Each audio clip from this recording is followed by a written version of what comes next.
Duit 5 juta oleh loro Mas, paket dapur. Paket dapur. Paket dapur.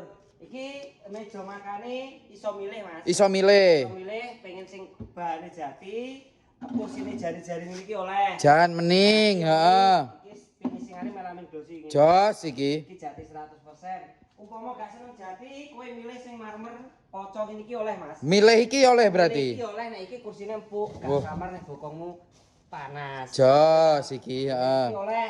Lah, pakete sing nomor loro. Oleh endi? Iso milih. Ambilnya sing enek Adame Jikom iki oleh. Heeh. Spesifikasine kok iki Mas. Jerone ya wis komplit, ada piring karo gelas. Ada piring, ada gelas komplit. Ada bumbu. Ada bumbu. Jos iki. Gawe pilih sing warna ijo iki. Milih sing ijo ngene iki ya iso. Oleh nek iki genek gawe Magico modelnya terbungkus. Model bungkus tapi mewah Mas.